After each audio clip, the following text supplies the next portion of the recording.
Can you tell us a little bit, first of all, your relationship with Tim? Do you guys go back? Well, we don't go way back. I met Tim back in, I would say, December. Actually, I should go back about a year when we started. I was doing a little consulting with Major League Soccer on the player development pathways, and we started this EFCL, which is Elite Formation Coaching License, with the French Federation.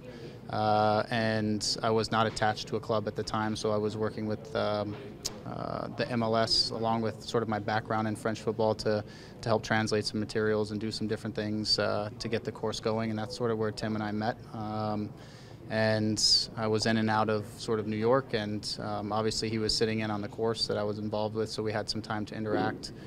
He heard some of my vision, philosophies, things like that, and that's where sort of our professional relationship started. And then when he got the job here, it's one of his calls was for me, and I obviously have known Tim Leiweke and played under his clubs for a long time. So I think he knew who I was, and he knew me, and what I sort of stood for and what I was about in terms of the game.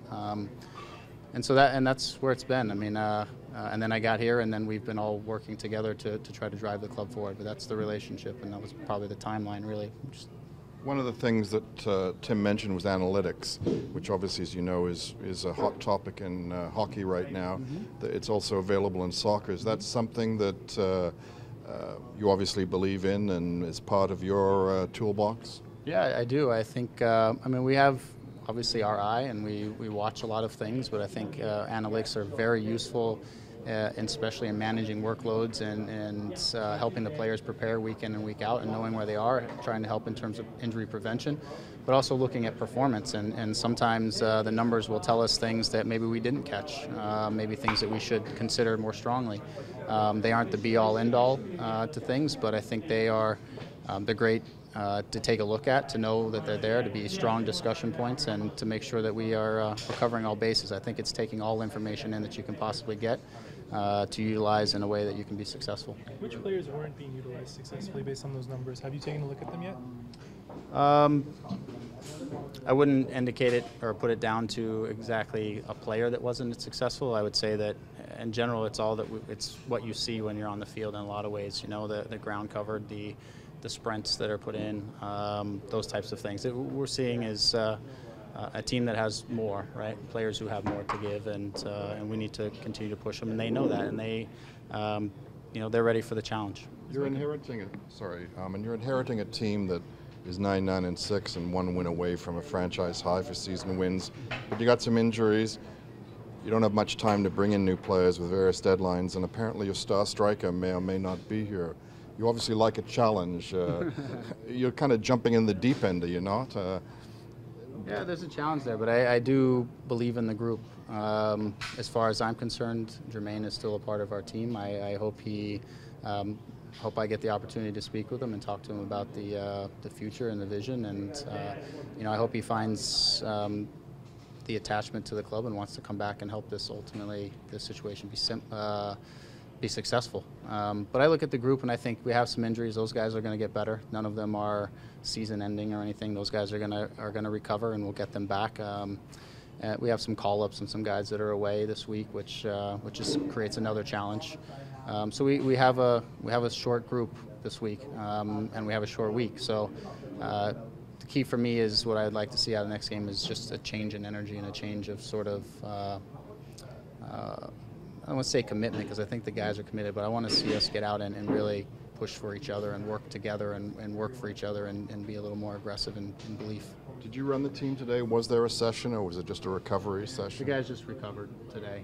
We had some bumps and bruises and some guys who played obviously quite a few minutes. And so today was just recovery, quick turnaround. We'll get into some things tomorrow, start talking about Philadelphia. It's not a lot of time to necessarily put in a bunch of new tactics. We really have to address game plan and how we want to go into Philadelphia and position ourselves for 3 points. With the roster freeze on September 15th, are you looking to bring in any other players? I'd say I like our roster. I don't think we have to make any changes.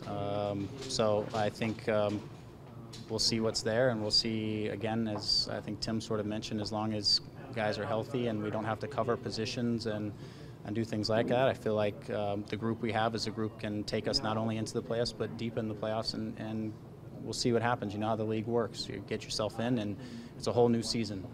So for us, we all feel confident. I know the players feel confident that they have everything that they need to get there, and you know, together we're going to push forward and make a run at it. Was Michael Bradley being misused in the position that he's played in, and how would you change his position if you had to? I don't know if Michael's been misused. I think Michael, you know, I've watched him as a player. I think Michael is a guy who he tries to get in where he feels the team needs help. So if he thinks the group needs some help getting out of the back, he's going into the back, and he's going to try to help the team get out of the back. He's a very conscious, reliable guy, and he's an intelligent player. So you know, he wants to win. He's a winner.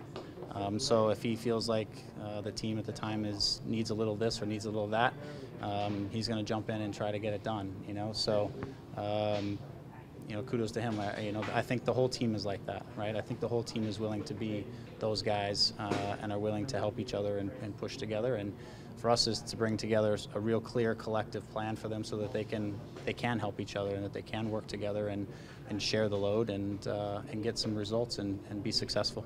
And I'm wondering, what's your policy in terms of player loans? Because guys like Kyle Becker, Ashton Morgan, they haven't had a lot of playing time. Could we potentially see them loaned out? Probably not this year. I think they are important pieces to this team being successful.